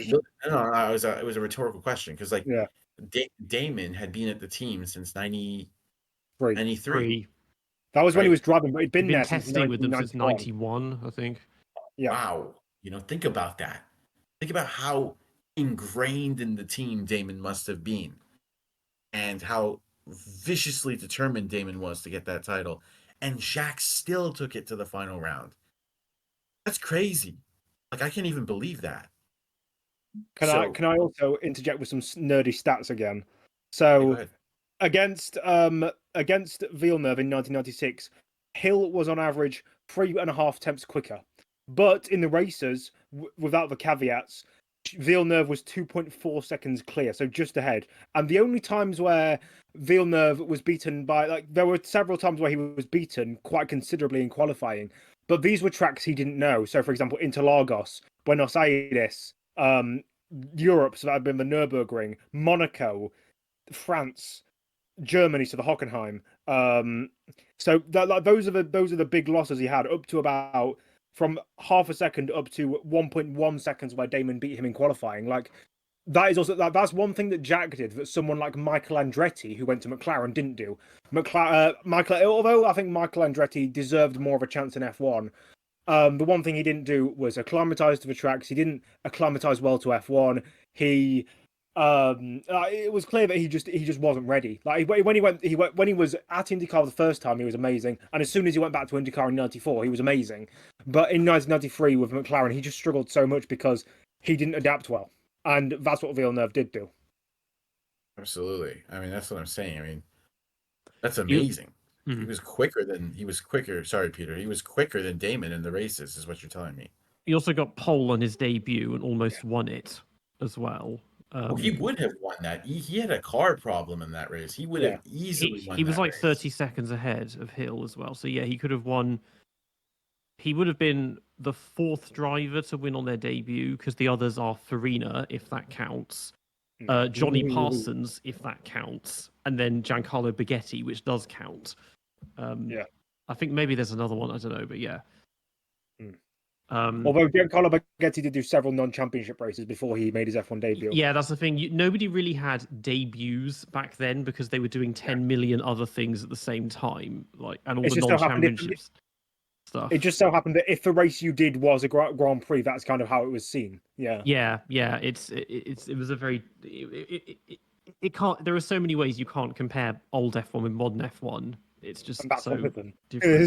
But with Villeneuve, the closest modern analogy I could make to this that would be realistic would be Pato O'Ward if he comes in and joins McLaren.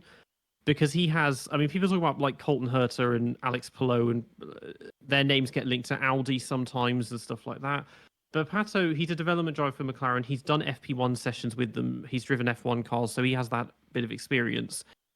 You could see it would be a case of if he comes, so other than Grosjean and the other Ericsson, although they were intensely mid when they were in F1, nobody else really has F1 experience from the other big names in IndyCar. So the closest thing to see if he came in and replaced one of the two McLarens and was any good, but I don't think that's going to be the case, and I don't really understand why he gets so much attention in terms of F1 because it's a complete dead end trying to join McLaren in their current position. I think also, O'Ward isn't really that relatable to Villeneuve because one, he isn't an Indy 500 winner, and two, he isn't an IndyCar champion. I think there just isn't anyone in IndyCar right now who would be like Villeneuve because there's no one-time champions who've done it recently. Palou has won 3 in a row, I think now, or he's on his way to win 3 in a row. Newgarden's got a couple. He's won Indy twice, but he's got no F1 links at all. Scott Dixon's old. Dixon's Will Power and all. They're all fossils. Santino Ferrucci. Oh God, where did that haircut come from? Pedophile land. Yeah. And Helio, I remember because everyone still shames me because I said, "Oh, Scott Dixon's pushing 50." What I meant was Helio Castroneves because he's like 49, 50, and he was an IndyCar champion 20 years ago or something. Yeah, he won the Indy 500 in 2001. Yeah, and he's still racing. So clearly there's some longevity in IndyCar, even though it's supposed to be more physical than F1 because they have tyres that actually work. It's physical in a different way. It's physical in terms of arm strength rather than core strength. And also, Mario Andretti, I think, is the oldest IndyCar winner. He won Phoenix, I think, in 1993, age 53, something like that. Yeah. Fittipaldi, he was winning in his 50s as well. Yeah. Still, I think. Yes, 20 years after he won his F1 championships. Yeah. But to be fair, he did retire from F1 quite young, Fittipaldi. He was 32. Early 30s, but then he wasted the final 6 seasons of his career driving for his brother's team. Yeah. So he was out of a competitive car by 29, I think, or something ridiculous like that. He could have gone to do a lot more, Fittipaldi. He was quite underrated. But if he just stayed with McLaren, he could have won a couple more titles probably. But yeah. I suppose that gave rise to 1976 and James Hunt, so... I mean, to keep it vaguely on topic, his debut season wasn't bad because he came in replacing Rindt and helped secure the constructors. I think he won his second ever race or something. Fourth, I think it was at Watkins Glen. Fourth race. Because then John Miles had retired as well, so he was I guess I'm the queen bee now and the team leader. Yeah, he had Renaud Vissel as his teammate, and he wasn't that good. He got a podium. It kind of depends on what you count as a debut season, because you mentioned Michael, but that was 5 races, and the same with that Vettel did 7 races or something in 2007. If you say it's their first full season is what would count as a debut season, it's kind of easier to measure it. In which case, they're all good anyway, because 92, like we mentioned, Michael destroyed Brundle. I mean, Michael was a teammate destroyer everywhere, but then you have to remember, you also have to factor in that until Barrichello, basically all of his teammates were either dog shit or just well past their best. Or Irvine. Yeah, I mean, Irvine was but the others, Verstappen, Leto, and Herbert, no thanks. PK was ancient, Brundle was past it, Ricard Patrese was ancient. But then Yeah. Hamilton has had a mix of Alonso, Kovalainen, Button, Rosberg, Bottas, and Russell. For the most part, those are fairly heavy hitters. Yeah, But Michael also had the number one status, but yeah, I wouldn't sell Eddie short. Eddie Irvine was not a bad driver, and Rubens was really quick, but Hamilton's had tougher teammates. There's no doubt about it. No doubt about it. This is part of the reason I made a video obviously about saying Lewis Hamilton is nowhere near the GOAT, and part of the reason why I said this was because although yes his teammates are quite heavy hitters, like I went through all of my top 10 drivers in history, so Jackie Stewart, Graham Hill, Fernando Alonso, Lewis Hamilton, Senna, Lauda, Schumacher, Prost, Fangio, and Clark, and I calculated how many times any of them had lost to someone as a teammate who wasn't also in the top 10. So, like for example, when Prost lost to Senna, it wouldn't count because they're both in the top 10 of all time. And the only time anyone, apart from Lewis, ever lost to a driver that wasn't inside the top 10 was when Lauda got beat by John Watson in 1982 and 1983, coming back to Formula One after 3 years out. Lewis has lost or been equaled to by 4 of his teammates. So Alonso in 07, Button in 2011. You could half argue Kovalainen in the first half of 2009, but not really. Then he lost to Rosberg in 2016, obviously, and he lost to Russell in both 2022 and I'd argue this season as well. Like, this is part of the reason why I think Lewis isn't the GOAT, because although he has a good peak, he has a very good prime, his lows for me go too low for me to consider him to be in the conversation like Clark, Fangio, Schumacher, Prost, Senna, and Lauda. Didn't Rosberg beat him in 2013 as well? Not just. I think it might have been in the points. I think Lewis had one win in. I think Rosberg had 2 wins to Lewis's 1. But Rosberg had more wins, but he had that failure at Korea. I think his front wing failed, and otherwise I think he would have beaten Lewis that season. There is a correlation. It seems that whenever Lewis doesn't have the fastest car, that's when he tends to start getting beaten by teammates. Like Kovalainen in 09, like what are you doing, Chief? You just battered him in 2008 and 9, the first half of 2009. You just all of a sudden, not nowhere is the wrong way to say it, but he's being beaten by Kovalainen fairly regularly. Yeah. And then Russell for the past 2.5 years. It's been fair. Yeah, he's at least been up there. Like talking about someone coming into a fast team out of nowhere and instantly performing against a legend like Lewis did with Alonso in 07. Like, admittedly, Russell did have 3 years of Williams, but either Russell is a lot better than we give him credit for, or Lewis isn't as good as we give him credit for, in my opinion.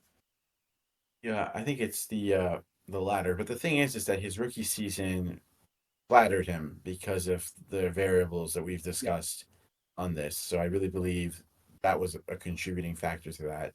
And then the way I look at Lewis's career is, yeah, he's definitely an all-time great, unbelievable driver, incredible legacy. But look at his stats and his achievements and even forget the numbers. Just look at where he was rated prior to the hybrid era, and then look at after.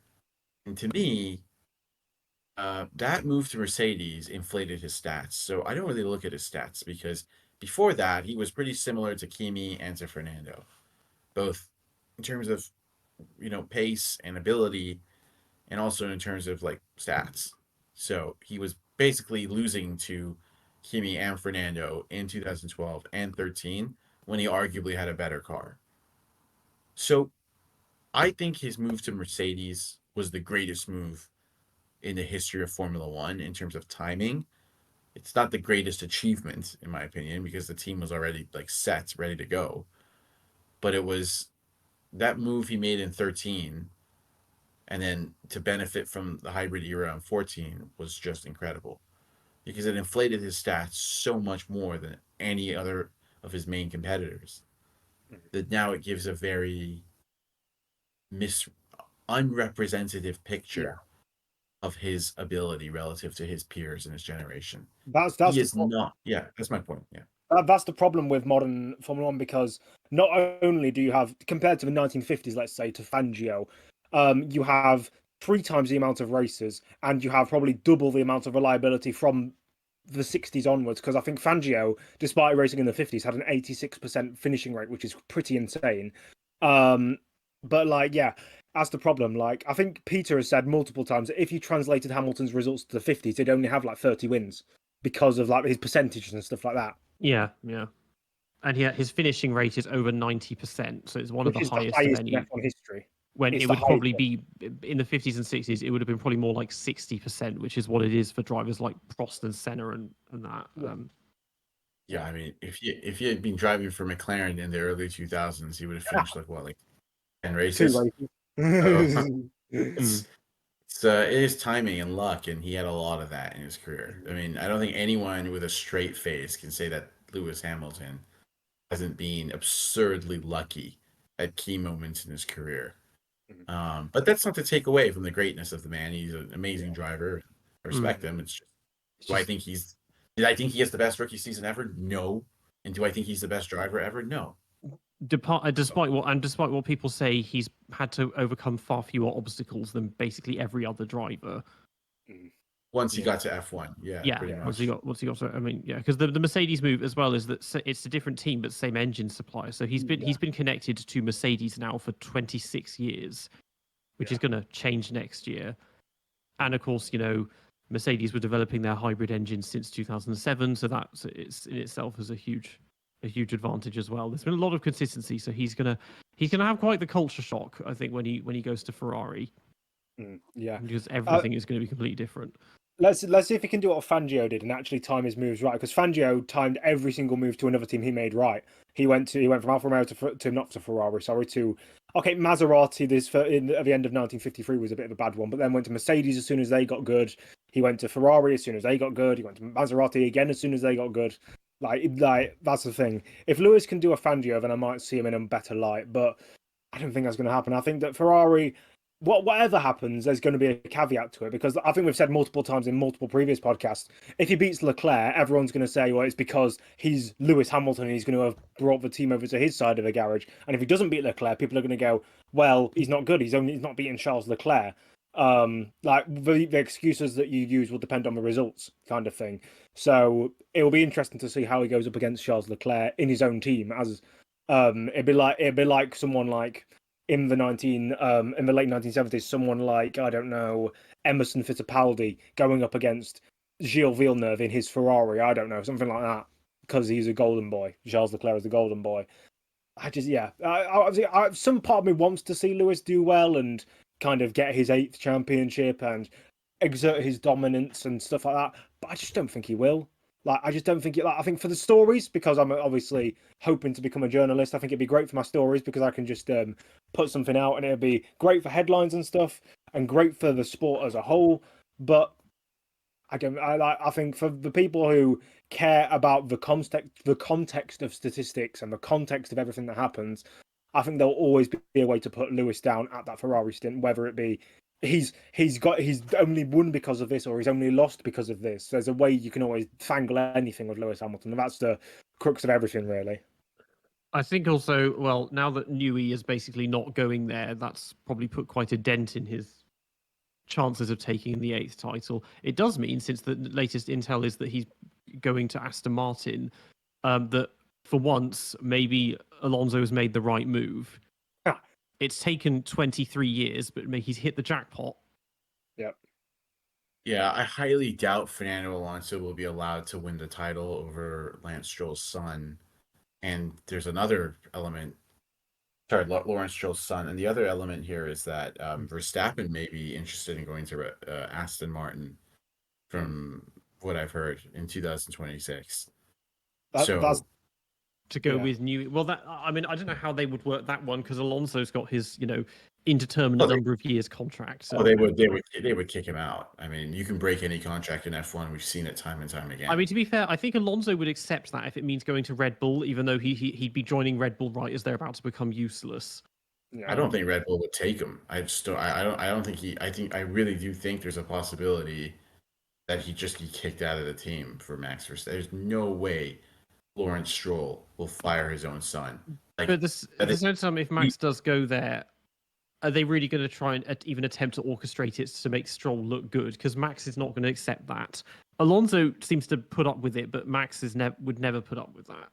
Yeah, that's a good. I would not be quiet about it either. I don't know how that's going to work, but I don't see them.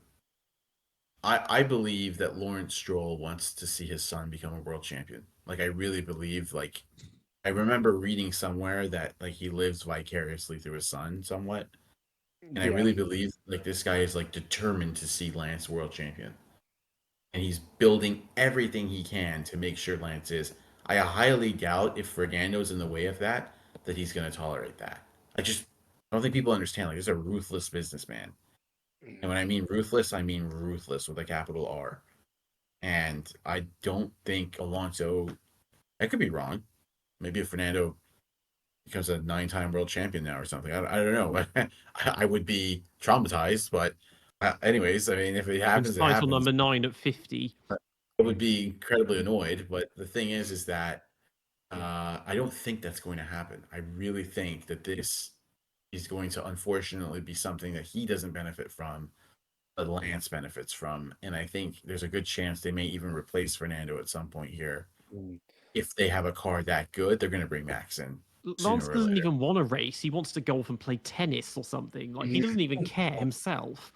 That's the interesting point, right? Like, will Lance just retire? Who knows? That's an interesting point. Yeah. Because he doesn't look like someone that wants to be a champion. He just puts in such a half-hearted effort a lot of the time. He complained. I mean, there were accusations last year that he was like having arguments with his dad about, well, I don't want to do all this and stop pushing me and all of that. I mean, he's going to have to pump like several $1 billion into that team and hoover up like every team principal if he wants to give him, and then give him the most passive teammate you can imagine. Maybe they'll get, I don't know, Logan Sargent or whatever, and just that to try and make him champion. Yeah. Especially in this current era when we've got the likes of Verstappen and Leclerc and Norris and Russell and everyone else still around and not going anywhere anytime soon. I mean, they could just make Alonso's car. They could do what Alpine did to Alonso in 2022. So they could just slow Alonso down a little bit with some failures here and there, and Lance gets a good, healthy 40, 50 point lead. I mean, I don't even think he could manage that. He needs like a 75 point lead over Fernando at least, I think. But it's just, I don't see Lawrence Stroll as letting Fernando Alonso win a title over his son. I could be wrong. I just don't see that happening. But I think another thing you got to point out is by the time that Newey gets in and he can have his influence, Alonso's going to be 45. Like, even if Alonso wants to beat Lance Stroll, there's a good possibility that he just won't be able to because he's just aged too much. Like, if Alonso stays until 2026, which is roughly considered to be where he's going to retire or whatever, he will be the oldest Formula One driver since Graham Hill in 1975. And you look at Graham Hill, he was pretty much washed up as soon as he came back from his leg break in Watkins Glen in '69. Like, Alonso, and considering that F1 is a lot more physical than it was back then, I think that this will be. I think that could be the ploy that Aston Martin use. They can say Lance Stroll is good because he's beaten Fernando Alonso to a title, not realizing that Fernando Alonso isn't the Fernando Alonso that was even 5 or 10 or 20 years ago. So, I agree. So where I was going with all of this, though, in the first place, was Lewis, right? And so bringing it back to Lewis. We said that his rookie season was one where he had some variables in his favor, which allowed him to show superiority over his teammate, especially in the first half of the season, and which he gradually lost as the season went on. In the case of Lewis going to Ferrari, kind of the opposite. The tires are the same, so that didn't change, but he's going into a team that Leclerc has 7 years of experience in. Next season it will be his 7th season with Ferrari specifically. So how is he supposed to beat somebody who knows the team so well right away? I don't see that happening. It's not like 07. People say like, oh, well, he beat Fernando, who had whatever 6 years of Formula One experience by that point. Again, not relevant because Alonso had to switch tires and switch teams that year. It was a level playing field. If anything, a slight advantage to Hamilton.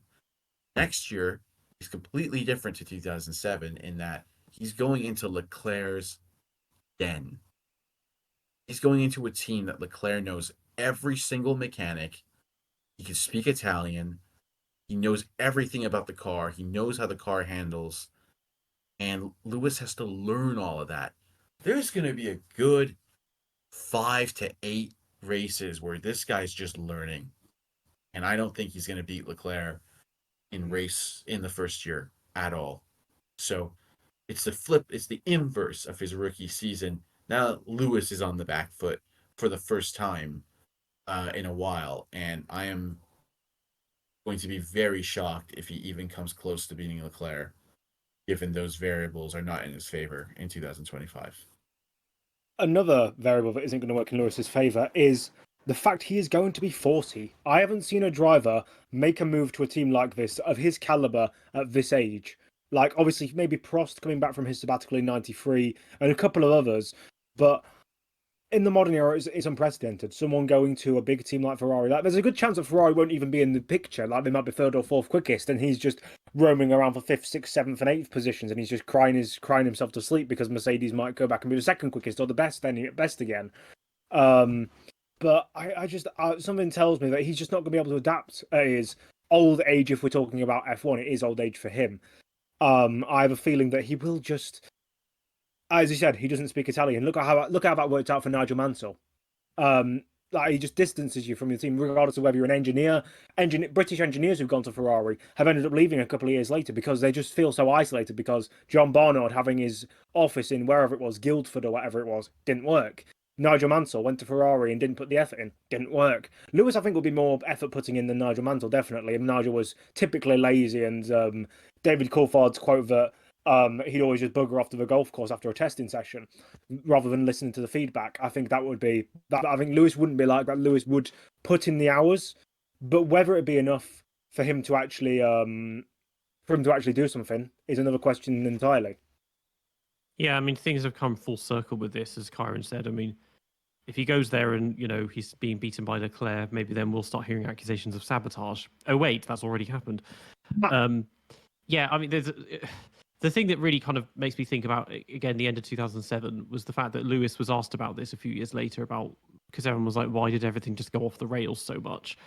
And he said, well, I didn't know then, but I do know now, and it's not something I can talk about.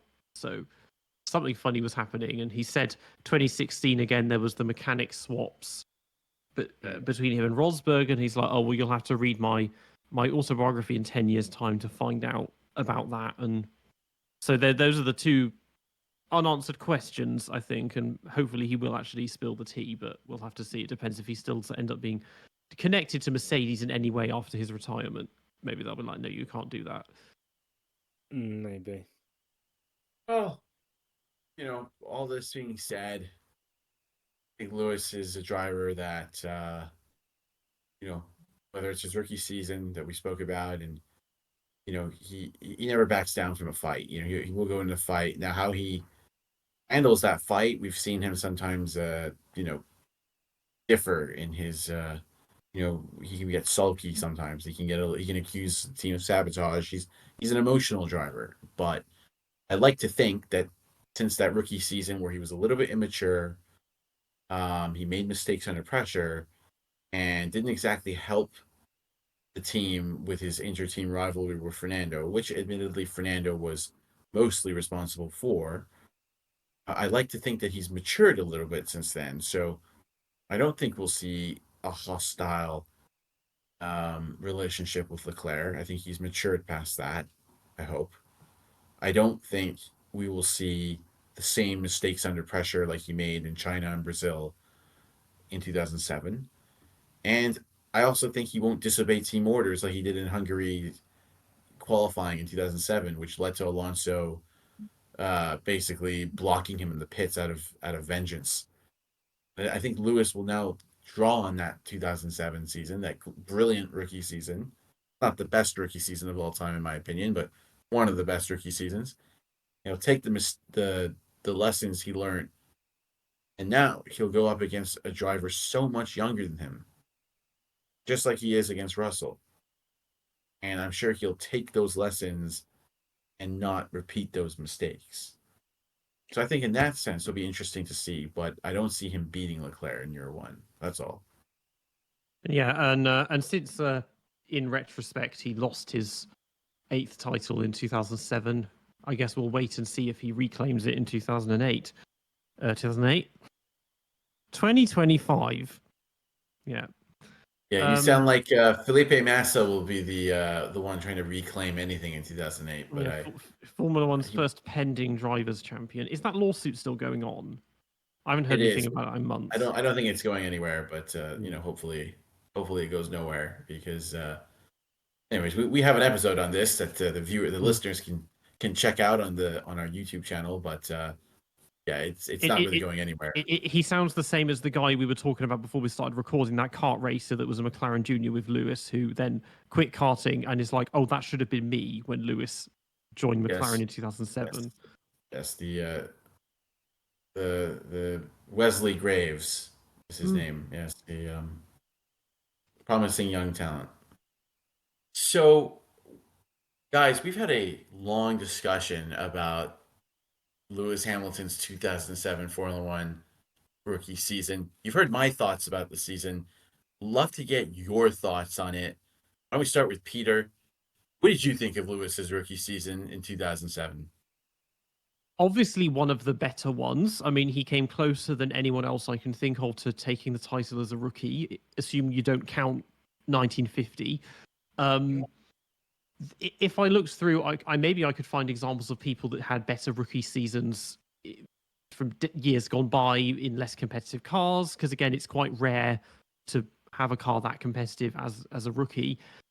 Overall, I still think that Villeneuve's season was better because similar circumstances, that high pedigree, going into the fastest car, top running team with a experienced driver who in this case was yet to be a champion as your teammate. But he just he nearly won on his debut, would have if the car hadn't failed on him.